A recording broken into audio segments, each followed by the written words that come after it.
Ho, ho, ho, ho. God, what day is it? Is it Tuesday? Happy Tuesday out there. Jeromes, what's up, poppies? We're going to have a good time today. We're going to talk some football. We're going to talk some nonsense. It's going to be fantastic, as always. Every single weekday, 11 a.m. Central Time, live stream. Hour-ish, 50 minutes-ish of hashtag content. You know what it is. And Jerome's live stream. You guys are rock stars. Thank you very much for coming along, making this part of your day, as well as if you catch us on demand. I understand, especially as countries opening back up. It is a wonderful day. People coming out of quarantine. Catch us when you can. It's like late night, come home, work sucks. I know. He left me live stream on YouTube. Because he cares. There we go. Good time. So, first off, I want to bitch about this. So, I put a poll out. Now, a teacher's job is to keep the boys off the pipe and the girls off the pole. But we put the poll out on the YouTube, and we got 1,100 votes, which is great. Who would win in a game of one-on-one basketball, Kyle Rudolph or Brian O'Neill? Now, a little bit shocking that it is so one-sided, because Kyle Rudolph is 30. Brian O'Neill, I think, is 23. So he's got youth on his side. He's also bigger. He's got a larger wingspan, and he weighs more. So a battle of the low post dudes who played high school basketball back in the day. So I think people are really sleeping on Brian O'Neill. In fact, some of the comments, people don't even know that Brian O'Neill was a high school basketball stud. So, yes, we brought up max preps. Yeah, because that's what we do during the offseason. So Brian O'Neill playing at Salsanium High School in Delaware. That's right. That's where all the corporations go to incorporate because of favorable corporate taxes. Delaware. That's right. His senior season, he averaged 14.6 points per game, as well as 8 rebounds per game. I'm good at talking. So yeah, he's solid. Like, not a superstar, not a 1,000-point guy, blah blah blah, but he did well. Kyle Rudolph, on the other hand. Of course, we all know all this. Played center for his high school team, blah, blah, blah. Yeah, I love high school where centers are 6'6". That's how it goes. Second leading scorer in high school history, coming out of Cincinnati, 1,000-plus points, blah, blah, blah, blah, blah. So, yeah, Kyle Rudolph, more accomplished player in high school, sure. But also, he's 30, going to be 31. Brian O'Neill, young buck. So you take that into account. Also, Brian O'Neill has got 50 pounds on Rudy, if he's got an ounce. Plus, he's got an inch on him. So she said, as well as he's got a larger wingspan. So I think Brian O'Neill is going to give Kyle Rudolph a run for his money. Although Tyler Gronklin would beat them both. So, Tyler Conklin college basketball stats, because even though Gronklin played small college basketball, like he was still pretty. He still played college. Played one semester, played 7 games, 2.6 rebounds, 1.9 points per game, 1.4 assists per game. I don't know, maybe not. Yeah. So that's one thing to bitch about there. Live stream, what's going on, and then we got the Q's. We got some A's. It's good to go. First off, JD Mack. I've been watching a lot of Dylan Mitchell film. I feel like the plans to do with him what they did with Adam Thielen, bring him along slowly. He's got a solid foundation to grow upon. Your thoughts? Mitchell does have a lot of things to work on. He was a nice little target for Justin Herbert there in Oregon, but he wasn't as refined as BC Johnson. I think that's one of the big reasons why BC got the jump on him. But he's a pretty solid athlete. If he gets refined the route running a little bit more, I think he is a touch more explosive than BC, so respect there. So maybe he could round out, develop into something.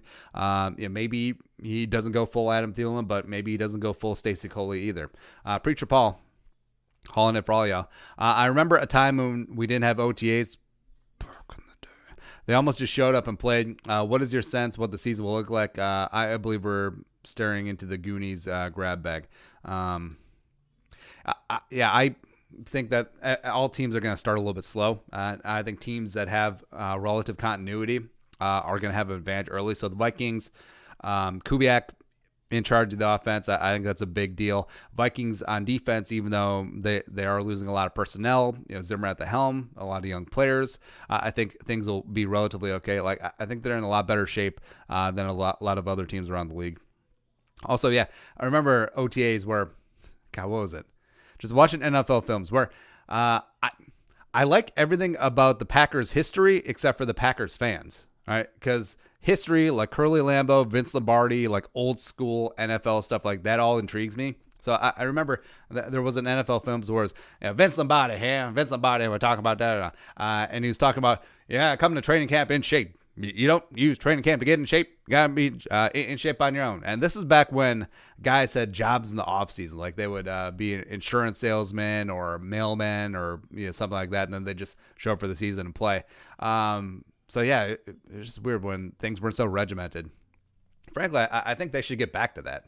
I mean, dudes in the offseason just like lifting weights, grilling steaks with like the fork prongs and smoking 2 packs of Lucky Strikes a day. They should get back to that.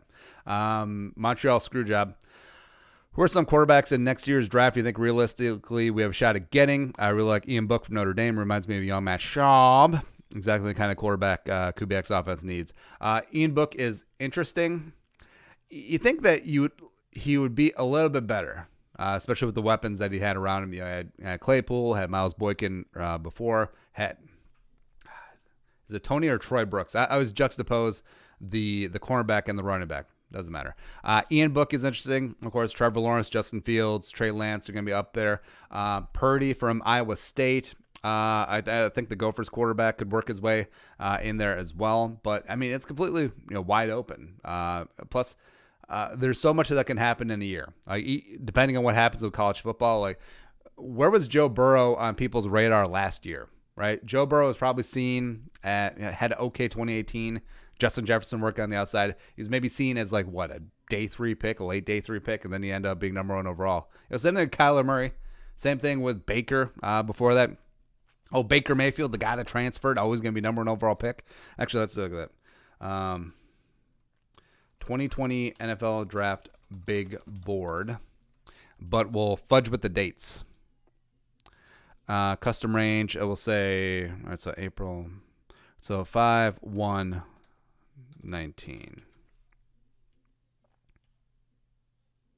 Oh, 1980. 2019. So 19 AD, so that would be what, Julius Caesar time? 2019. All right, so CBS 2020. Shimona. All right, so Chase Young, Joe Burrow. Is this this updated? All right, so this was a updating one. Way too early 2020 big board. There we go. That's something that we want. It's from 24/7. It's a high school ranking site. All right, so they had 201, Herbert 2, Walker Little, who returned. He's going to be a high draft pick next year.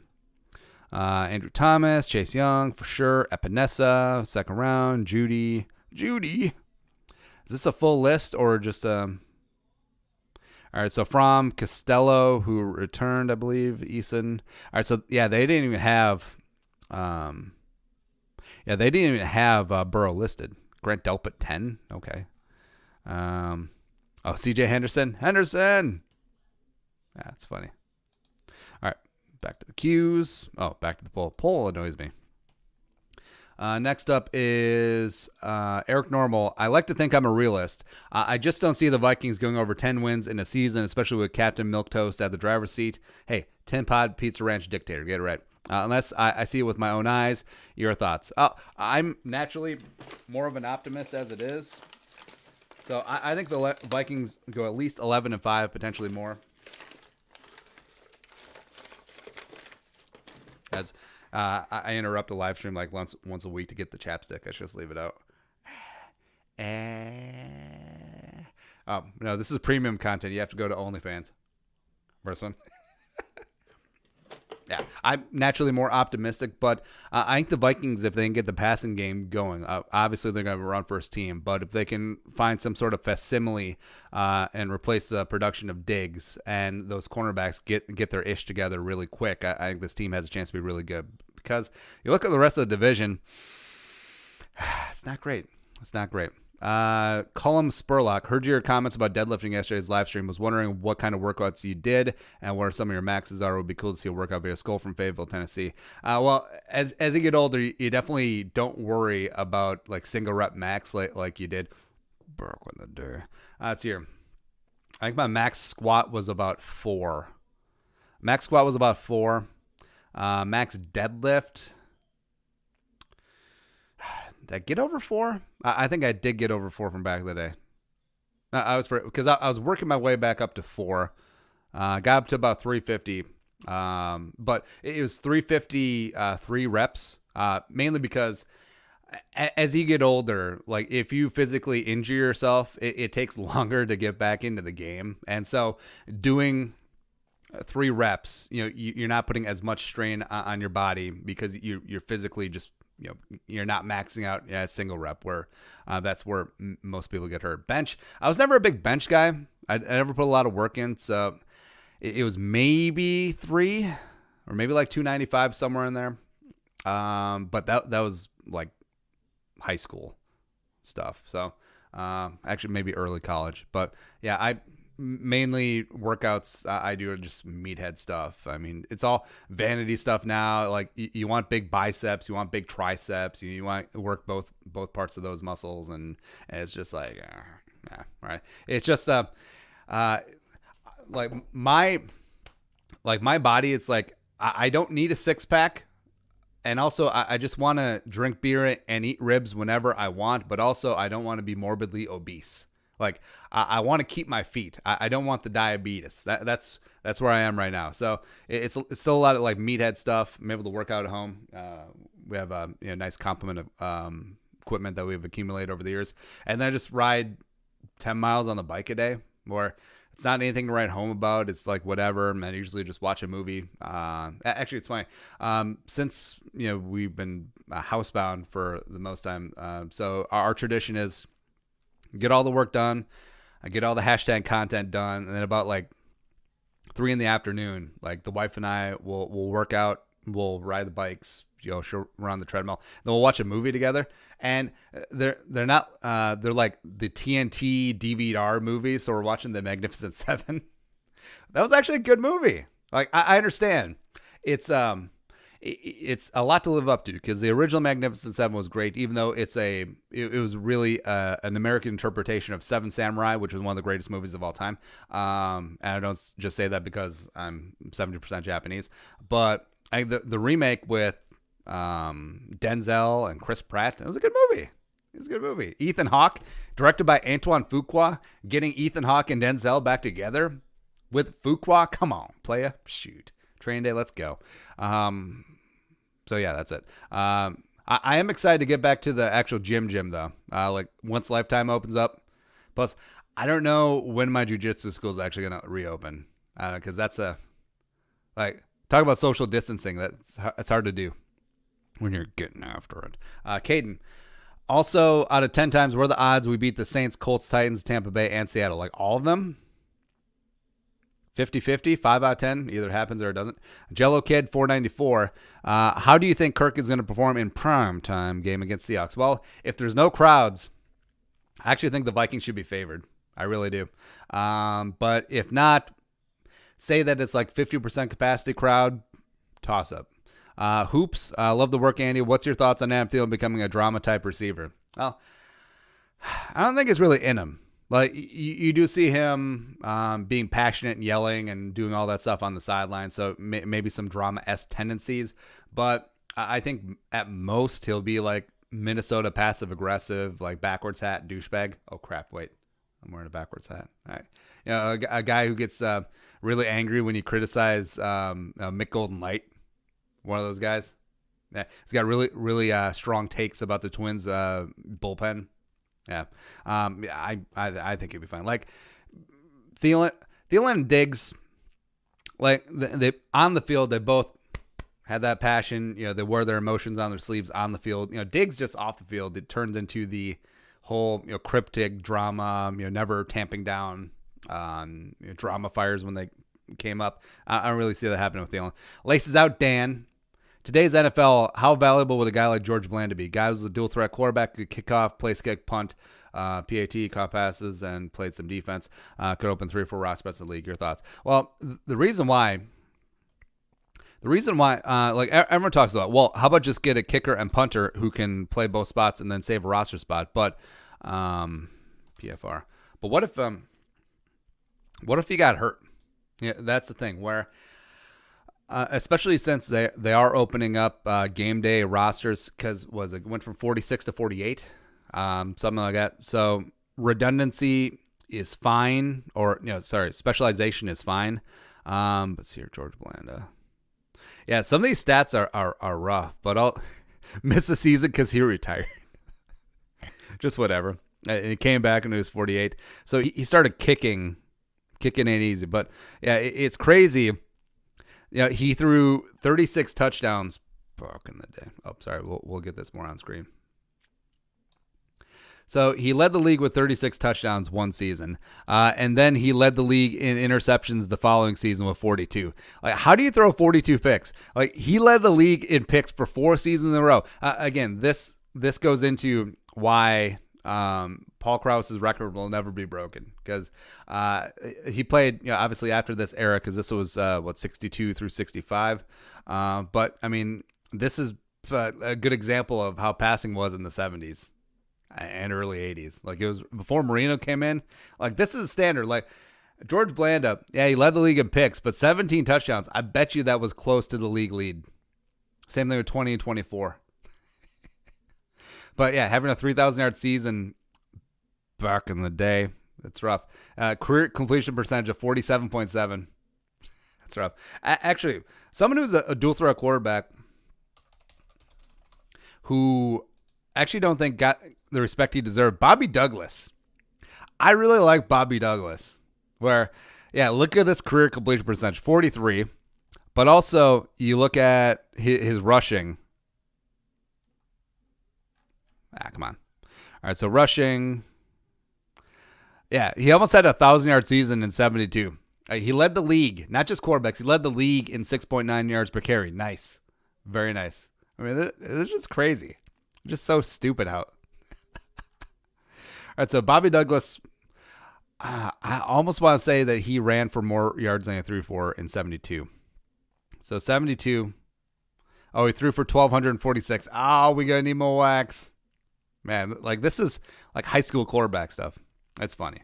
But yeah, I think George Blanda would be annihilated in this in today's modern NFL, because he probably would be like 120 years old. Jake Simmons, if Kirk Cousins does really bad, who do you think the quarterback of the future will be? Hopefully it's rookie TBD. Also, what is a song that plays every time you start your videos? I don't know what it's called. It's just in the YouTube audio library of sounds that they. Jimbo, how far are the Vikings go in the playoffs? All the way, baby. Shoot. Caden, Andy, what's the best draft class we've had in the past 10 years? Where do you see the Vikings in 5 years? Which 3 players in the Vikings potentially be the best at their position in 3 years? All right, so let's work backwards. Best of their position in 3 years. Go Daniil, Cameron Dantzler, and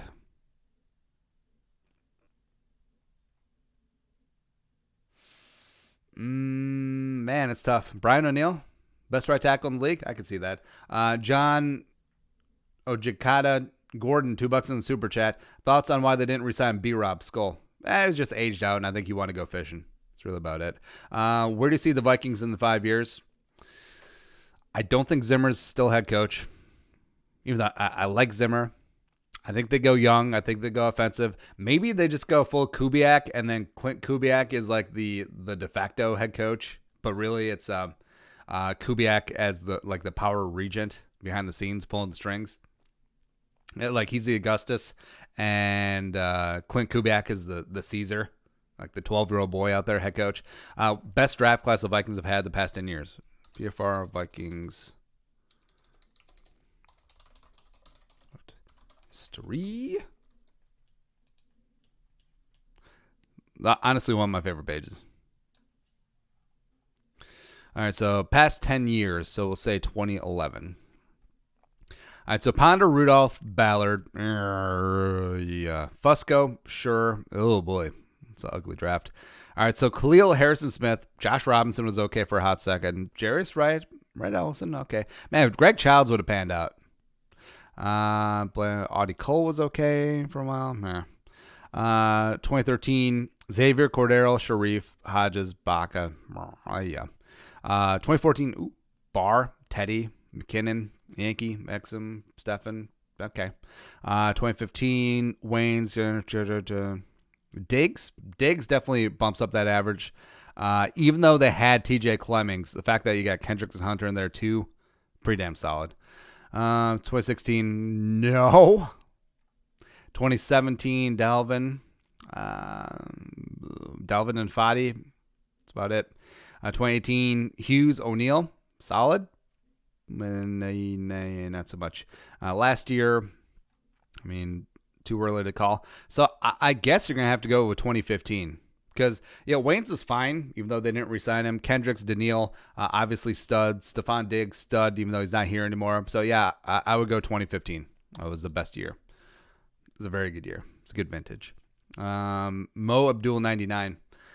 Is there anyone on the Vikings that gets me mad every time I watch them other than Elfline is Reiff? He's just a brick that gets beat. Is only good with a little competition. Yeah, well, whenever Riley Reiff has to face premier competition, he poops the bed. Like, he is a good microcosm for the Vikings as a whole. Like, he is solid against the weaker competition, but Sunday Night Football game against Zadarius Smith gives up like 9 sacks, as well as Nick Bosa, divisional round against the Niners, just completely eats his lunch. That's where it's hyperbole, but I feel like every single sack and half the pressures that Riley Reiff gave up last year was against Zadarius Smith and Nick Bosa. I really think so. Jake Simmons. Wouldn't it be hilarious if we beat the Saints in the playoffs again? And then, they'll have to change like 9 different rules because Sean Payton is a biatch. A little bitch. Nick Doroff. Which current member of the Vikings coaching staff has the best chance to become a head coach next season? Gary Kubiak? I would say Kubiak's probably the only one in the realm of possibility for next season. I could see 5-7 years Adam Zimmer working his way up. Where I think Zimmer, the younger, deserves some credit for working away from his dad for a couple years.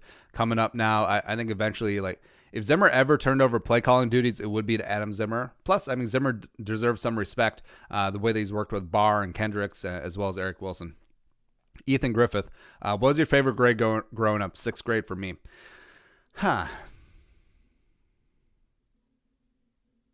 say 8th grade. I think 8th grade was pretty good because my school growing up, so is K through 5 in one building, 6 through 8 in one building, and then high school in a separate building. So when you're 8th grade, you're like big man on campus, all that stuff. Plus, we started playing organized tackle football in 7th grade, right? So 7th and 8th grade, playing middle school football was what was that? I was a cornerback. I think I was a tight end in 8th grade. Or I was a wide receiver in high school, but a tight end. Yeah, I remember running the plays like we never threw the ball. Like, we're basically the Ravens. All right. Except I remember the go-to play for the tight ends is 44 pop. Right. So you had 44 dive action. You're running play action, and then the tight end just runs the seam. That's how advanced it was. And also, see what else was it? 744 out. Tight end ran out, and the wide receiver on that side. Everything was out of pro set, by the way. So the wide receiver just runs a clear. Tight end was the primary route. Then also 244 out, where the near receiver, so the Z receiver ran out, and then the tight end ran a 7. And they never threw it to the 7. Like, they screw the corner route, like never throwing it to them. But no. So yeah, 8th grade. Tristan. I say it's extremely important for the Vikings to win week 1. It's going to be really embarrassing if the Vikings lose their first time hosting the Packers week 1. With no crowd, it may be a little tough. It may be a little rough. That's what happens. Also, hey, let us know where you're watching from today. If you're consuming us on the live stream, give a couple shouts there. Love you guys. Tobe Cologne, Skull from Germany. Shout out. First one in. Abza Abdi. What's the most underrated conference of college football?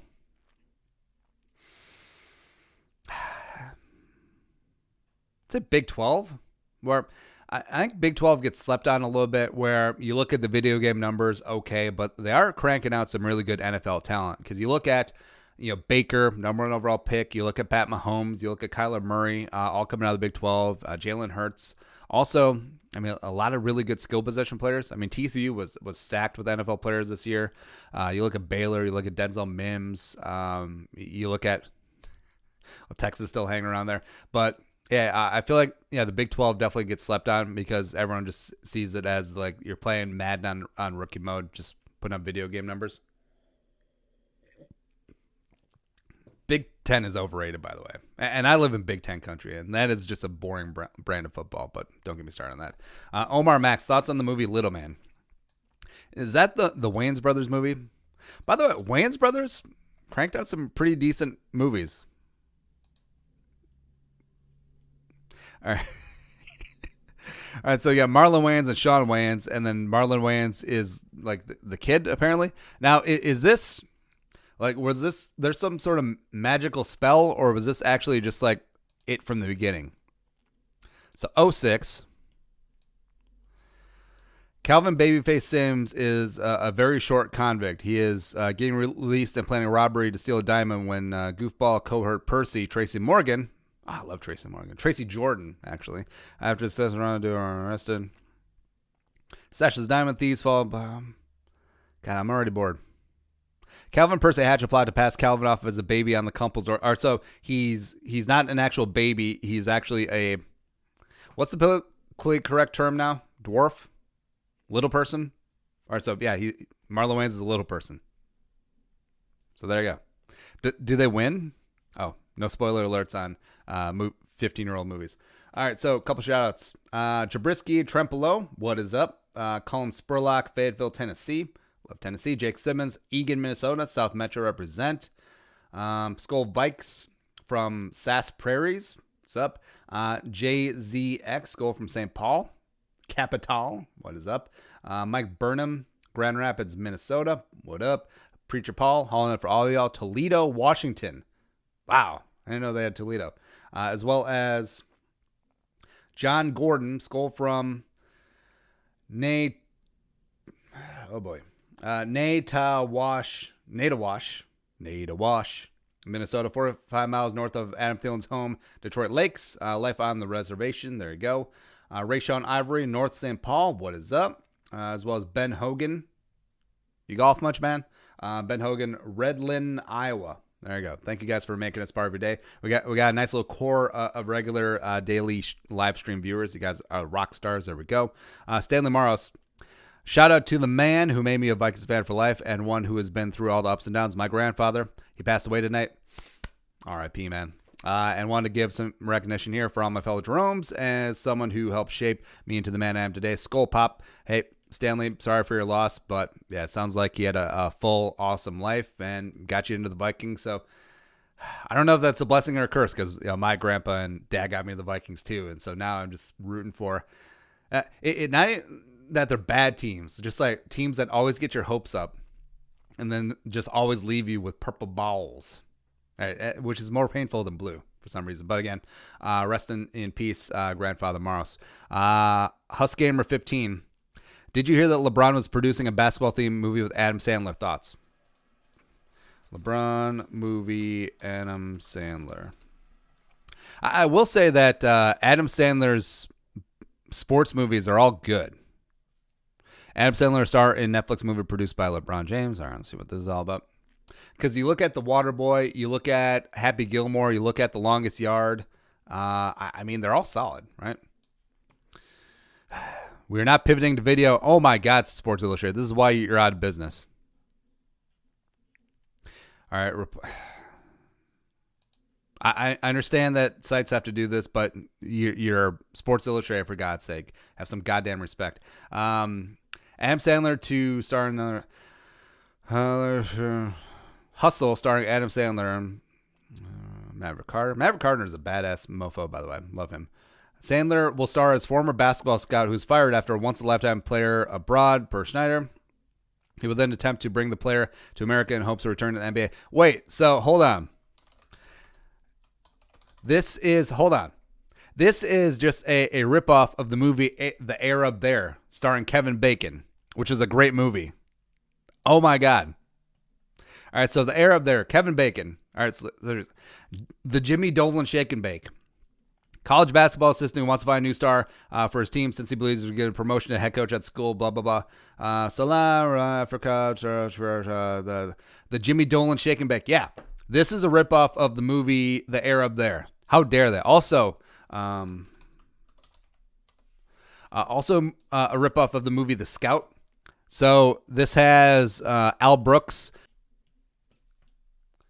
So Albert Brooks is this baseball scout who finds this amazing player, Steve Nebraska, who's from the Middle West or something like that. It's a bit of a convoluted movie, but I do remember this because I remember very stupid things. So I watched this movie. When this movie came out? 94. So I was like 9 or 10.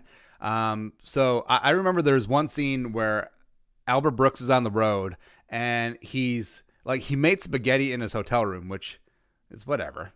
And then Godzilla comes on, and he's like, aha! Eighth wonder of the world. Aha! Or is it King Kong?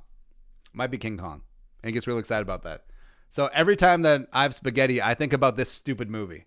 That's how my brain works. Welcome. Yeah. God, spaghetti sounds good. God, I love spaghetti. So here. Skull Vikes, new captains for this year. Anyone else going to take a strong leadership role?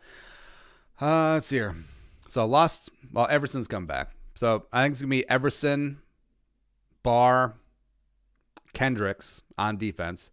I think it'll be Rudy, Reiff, Cousins again on offense. And then I think Eric Wilson will take over special teams captain, which he probably should have been last year anyway, by the way. Plop 45 and 2 zigzags. Baby, that's all we need. Ethan Griffith watching from Maplewood. Trey Billmeyer, Rochester, Minnesota. Med City, what's up? There we go.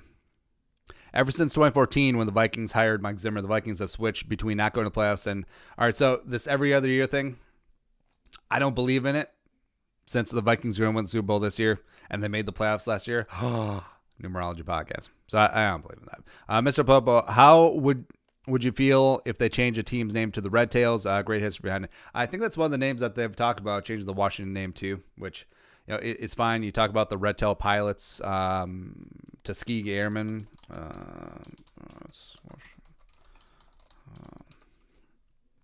Because they've talked about they want to keep the color scheme. If they went Red Hawks or Red Tails, I think it's fine overall. Red Tail's a pretty good movie. Oh yeah, because young Michael B. Jordan was in it. Like not like The Wire, young Michael B. Jordan, but still relatively young on the come up. Yeah, it's a pretty good movie. God, I think we forgot to mention that in our World War II diatribe yesterday. Aaron Rodgers, BFF and lover. When players get released, do they give back the playbook? Yes. And if they do they take pictures of the playbook to gain advantage and pick up another team? I'm sure some do, or screenshots, whatever, but I think that's pretty frowned upon. Row the Skull. Why is Michael Thomas so salty? MT seems like he's trying to convince himself he belongs in the league. So Michael Thomas, Devontae Parker got after him.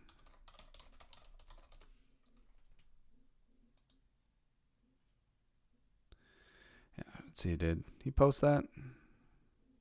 All right, so Devontae Parker and Michael Thomas. Kerryon Johnson. Hey, good for you, man.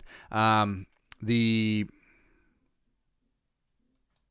got an Instagram spat because one of the posts was what's easier or what's harder, getting off of press by Stephon Gilmore or covering Michael Thomas. And then Devontae Parker voted A because it's something that he's actually done. Trying to get away from, here it is. Trying to get off of Stephon Gilmore coverage. All right, yeah. Which is tougher, Gilmore coverage or break up a pass while guarding Mike Thomas, whose handle is like can't guard Mike. And then they get back and forth and blah, blah, blah, blah, blah. Yeah, Michael Thomas is a bit of a biatch. I think he takes his cues from Sean Payton. He's one of the best wide receivers in the league, except he's got such thin skin. Griffin Creer, what's your favorite and least favorite part about having a YouTube channel? Well, favorite in that it's so cool that the barriers of barrier to entry for having a media outlet is so low nowadays. But also, it just really opens up the gates to everyone. Their mom has a YouTube channel or has a podcast or has whatever. I think it's great because also I think it opens up democracy for consuming content because people like what they like. The market will vote for itself, and like you aren't restricted to back in the day when there was 3 TV channels plus. As well as like there's 3 radio stations, right? So now, I mean, people do have options where, I mean, in this market, KFan is number one, respect, but also they do have a virtual monopoly. Like they're the only sports talk radio station with the FM signal. And yeah, they hype up all of their ratings all the time, but also, I mean, what other option is there? And they don't even talk sports, which is fine. We don't talk sports either. It is sort of like, Dan Le Batard show. Like if you ever listen to his radio show, like it's maybe 30% sports, but it's built off of personality. It's built off of like everyday dude talk, which is fine. It's phenomenal. I like it. But also, I mean, if there's another strong better on the FM dial, which by the way, terrestrial radio is going away. Everything's going digital. Everything's going on demand. So that's besides the point. But say KFan actually had, Score North, RIP Score North, had actually invested in an FM frequency and then just tried battling them on an even playing field. I think that would have been a lot more interesting. It would have. But I think that's my favorite part about having this YouTube channel. Like we can communicate one-on-one.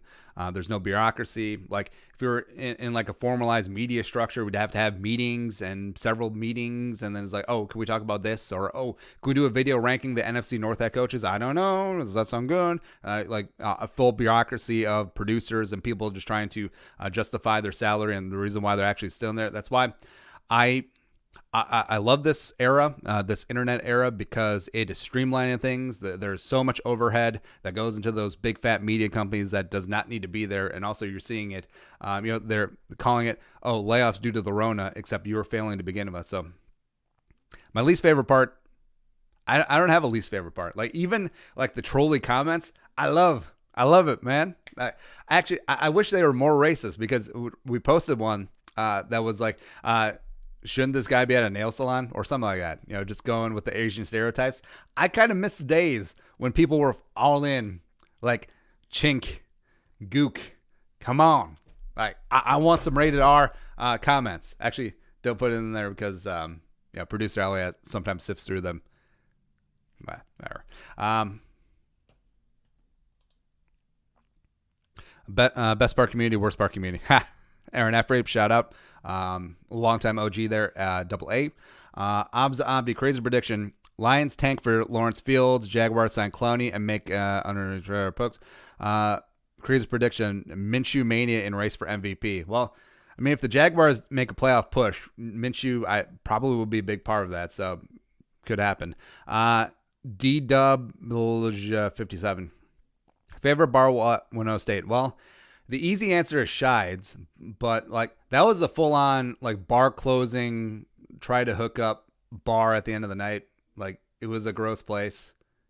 They actually shut it down, I believe, because of tax reasons, and now it's like a food co-op or something, like it's downtown Winona. So your favorite bars? We always like the VFW, where it sounds stupid, but it was always less crowded. The booze was cheap. The older clientele was always happy to have some new blood in there. It's almost like they're vampires. Feast, right? And also every weekend they had karaoke. So how would you not like that? So that was good. Market Street was fine. Zaza's was great because Zaza's wings, phenomenal. Because Zaza's had like this Mississippi Cajun rub, which I'm still trying to like figure out in my mind, which is phenomenal. I think I'm not using enough oregano.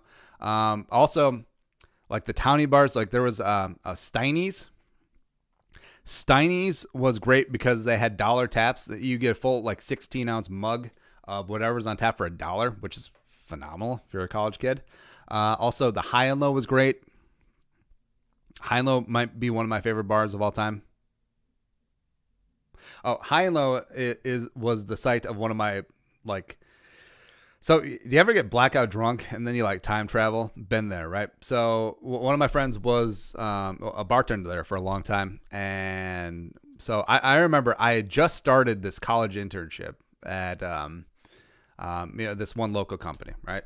So Monday we went out and celebrated. It's like, all right, so everyone has all these new internships for the summer and blah, blah, blah. So Monday night we all just, like the last thing I remember was taking a double shot of Patron and then just black. And then the next thing I remember, it's Tuesday morning and I'm at work and somehow I'm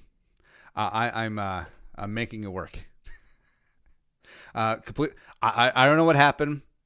Apparently I did not drive to work. I walked, which is great. It was very, very good. But yeah. It's just so weird. That was also the last time I actually had like a 9-to-5 desk job. Because since then, started companies, started businesses, been involved in startups, work from home, and done this as like a side hustle. So good memories. Just sitting in a cube. Nate Pearl 13. If Kirk Burt pulled an Alex Smith early in the season, would you rather tank for Trevor or Justin Fields? Trevor. I'm not sold on Justin Fields. Not quite yet. Ernesto Esparza. Which wide receiver from this draft will put up the best numbers?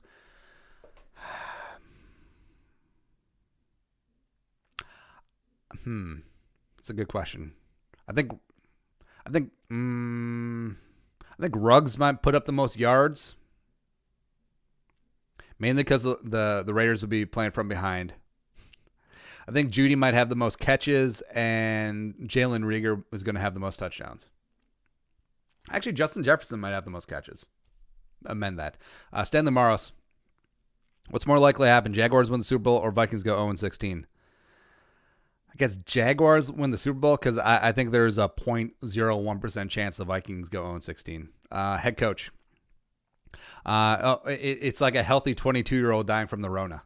Head coach, 1. I know they're adding another game next year. Shouldn't they add 2 to make it even? With an extra game, we're going to see 6,000 passing yard season. Probably not with one extra game. Adding 2 to make it even. They don't have to. I think it's fine. Heimo Keuken. Which Vikings player would make the best head coach?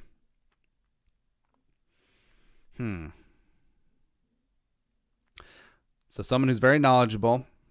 Generally, star players don't get into head coaching or just don't get into coaching in general because you'll see this a lot. You see this in baseball too, where a lot of the baseball managers are like backup catchers or like also ran pitchers who, AAAs, whatever. Especially you see a lot of catchers end up being managers where they have to know the game, but also sometimes like their physical tools make them learn the game. So they have to be technically sound as opposed to just physical skill, right? So it's like Michael Jordan and Larry Bird. Actually, Larry Bird's a bad example, but Michael Jordan would be a bad head coach because it'd be like, hey, just be Michael Jordan, that whole thing. Or NFL example, who's someone who's just a physical freak who didn't know the technical aspects of the game? Because Lawrence Taylor and Randy Moss were two of the smartest football minds to ever play the game. I don't know, Christian Okoye. Christian Okoye would be a bad head coach because he barely understood football. Like he knew to hang on to the ball and then run really hard that direction. Also, look at Christian Okoye. I think he has like 7 career receptions, which a 2-down tyrant. If there wasn't, so Christian Okoye would be like, go out there and do Christian Okoye things. Nah, it wouldn't translate. So, someone who's not a star player, someone who knows the game inside. Oh, Shamar Stephan. I think Shamar Stephan would be a great head coach. I mean, because Patterson and Zimmer love him. I mean, they call him the big fundamental for a reason. So I think, Stephan would be a great head coach. Zach Ballas, what's your top 5 channel for? So we started a top 5 channel. Just got monetized for sort of catch-all NFL things, except I'm really lazy. So I don't know. Maybe that's the Alamo for in case we get axed. Sure. Dabda. Best all-time players, jersey number 21 through 25. 21, Deion Sanders. 22, Emmitt Smith. Or Paul Krause. 23. 23 is tough. Let's hear. All-time number 23 jersey number. Well, you could say Jordan. NFL. I don't know. Can you really think of a great number 23 in the NFL? Let's see here. All-time NFL by jersey number. I mean, there has to be a list like this, right? NFL 100 greatest NFL players ever by jersey number. All right, so 23. Devin Hester for sure. Arian Foster. Arian Foster peak value stud. 24 Reiff, respect. Oh, Champ Bailey, man. It's good. 25, I would have never guessed Fred Biletnikoff. Yeah, because I forgot that he wore 25 back in the day. Richard Sherman is up there. Wow. All right, next up. Codeine Sosa. Do you think if the Vikings had beat the Saints by 10 points or more in 2017, would they have beat Philly since they wouldn't have been emotional high going into the game? Yes.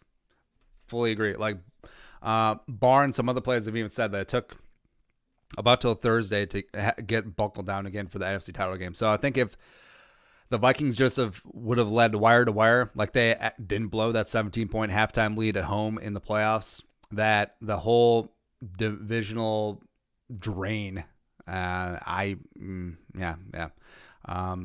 up. Aaron Rodgers, BFF and lover. Who's your celebrity crush? I love me some Aubrey Plaza. Aubrey Plaza is definitely up there for me. I think we made allusions to that before. Yeah, Aubrey Plaza is up there. Yeah, I think she's number one. Mo Abdul 99. If the ball is down in the 1 yard line and you have prime Adrian Peterson and prime Ray Lewis, what? Yeah, I think it's pretty clear that Adrian scores unless he gets obstructed of justice or stabbed. One of the two things. Andy's evil twin. What other options did the Vikings have besides Culpepper? Like when? I understand the question. Hunter Williams, Skull from Coon Rapids, North Metro. What's up? Thank you for being part of my YouTube life. Do you see the Vikings rebuilding in the next 5 years? If Cousins doesn't step up this year, I could see them entering a soft rebuild. Or, well, it's currently a soft reload right now with that youth movement. But if Cousins like bricks out, they could trade him, cut him, whatever, eat the cap, and then I think they could have a full-on rebuild. Hunter, Andy's evil twin. Do you watch the World Cup? I do. It's pretty much the only time I actually watch soccer. It's fun because of the national pride dynamic going back and forth. Yeah, that's fun. Wartag question, what kind of bear is best? Well, it's a complicated question. There's so many factors that I bring in there. False. Brown bear. Actually, no. Brown bear kind of sucks. I would say grizzly. I mean, you can't go wrong with the grizzly. Maybe black bear in the fact that it's the most docile of the three, if there is such a thing as black bear. Plus, it's local. It's regional. Also, black bear tastes really good. I mean, grizzly is what it is. Although I have heard, I haven't tried, but I have heard that grizzly during blueberry season, I mean, that flesh gets, but I've only had black bear. I think I've had brown bear before. But either way, cook it well done. Otherwise, you're going to get kind of a bad surprise. Mr. Popo, what's your take on Atlantis? I believe it to be real. Plato spoke about it a lot, but I'd say it was rainforest stories. I think it was more a work of fiction or an amalgamation of different cultures that Plato put together as part of his morality stories. Like, this is what happened when you get too haughty and arrogant, and then they'll crash it. But yeah, I know they've talked about the island Santorini or Phoenician cities or things like that. But maybe the Azores Islands, since they did say it was outside the Pillars of Hercules. So I actually don't think it was real, but I want it to be. It's one of those spots. Kai Endall, smoke some meat, partake in a relaxing substance, and watch the terrible, amazing 1991 movie Samurai Cop. The lead actor through the shooting thought the shooting was over, so he cut his long locks, not knowing there was a movie to shoot. So he's rocking a sick wig in the last few scenes. Beautiful. All right, so we got to look at that up. Oh, it's on Amazon Prime, so that's good. Samurai Cop. Wow. Wow. What is this nonsense? Mike Nelson, Bill Corbett, and Kevin Murphy. 3 nobodies. Wow. I have to IMDb this. 1991. It's got a 4.6. I feel like that's high. Oh, also, I hate when they put movie cast by order of appearance. Pet peeve of mine. Joe Marshall and Frank Washington are 2 tenacious police detectives who seek at all costs to stop the Katana, a renegade Yakuza gang comprised of violent and sadistic killers who want to lead the drug trade in Los Angeles. Sounds great. Yeah, we'll put that in the queue. We'll do that up. Thanks for recommendation. Actually, we should do movie recommendations. We'll put that out in the Q&A for tomorrow. Bulford Skull. Can you imagine an entire season of Angry Kirk? Yes. Look at his stats, launch the balls left and right. I think Kirk Cousins, once he gets into FU mode, screw you mode. I think he can be dynamite. Ike 09Y, do you have any talents? No. Head coach, any places to visit for first-time visitors to Minnesota? Minnehaha Falls is great. Basically, any state park is going to be phenomenal. If you're here in fall, drive the stretch of Highway 61 between Winona and Hastings, or at least Winona to Red Wing. It's beautiful country, right in the Mississippi. Fall colors, it's great. Oh, go to Duluth. Just stick around Duluth. It's great. There you go. Kyle Rippentrop. Could you do a reaction to some kind of Madden 21 ratings when they are released? Yes, because we are all for easy content, and that's some pretty easy content. Abza Abdi, is the battle for return specialist spot not a big deal, or is the position already set in stone? I think KJ Osborne has the inside track, but Amir Abdullah is not going anywhere. So there you go. Next up is Stanley Maros. Oh, Preach Paul says Itasca. Yep, agree there. Also, Fort Snelling. Fort Snelling's really cool, as well as the park around Fort Snelling's really great. Just get out and hike. Stanley Morris, what was the worst Vikings team in franchise history? I'd say 2011. 2011's up there. That was rough. That was 3-13. Although the 84 Les Steckel Vikings were certainly up there as well. Zach Ballas, this is your reminder of finish Better Call Saul. Yeah, I need to do that. I need to finish Ozark Season 3. It's rough. Zach Ballas, look up the Northern Illinois Orange Bowl run, because that was when they had Zach Lynch, right? Or Lynch was their quarterback. Football. All right, so 2013 Orange Bowl. So the 2012 Northern Illinois Huskies 12-1. All right, so they lost to Iowa in a near-run thing, and then they just ran the table, which is just funny. Let's look this up on Sports Reference. It's 20. Dave Doran was the head coach. Okay, and then he left in 2012.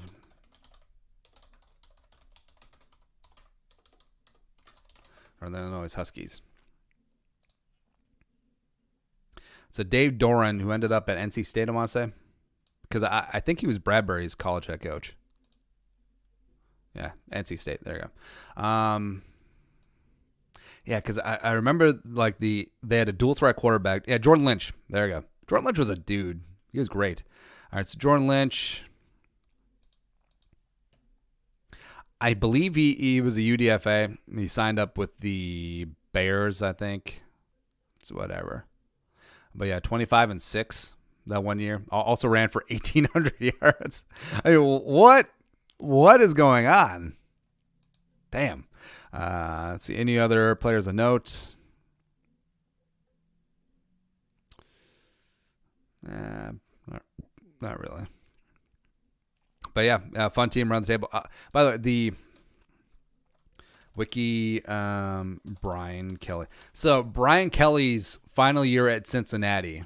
I want to look that up. So 2009 Cincinnati. Oh, by the way, Brian Kelly, like his Wikipedia, that's a mugshot.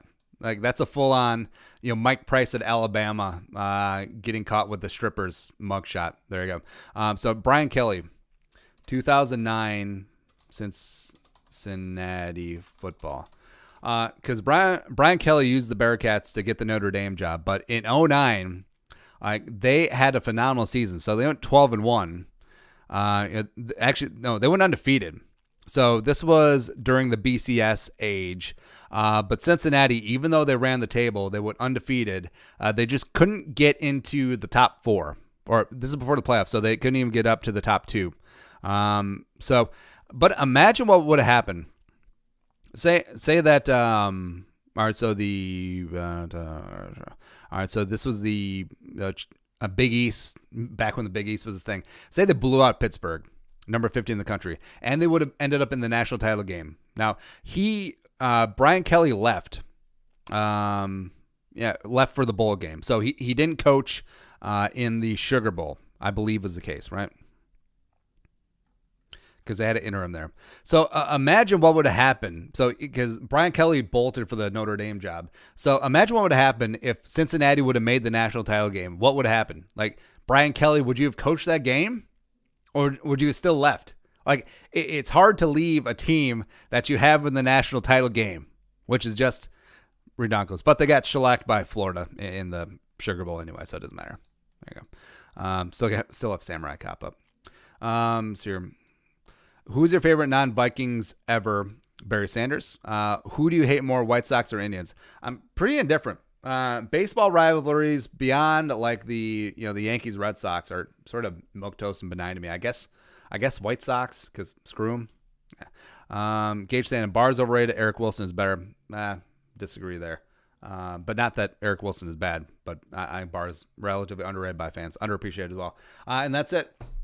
That is the live stream for Tuesday. Love you guys.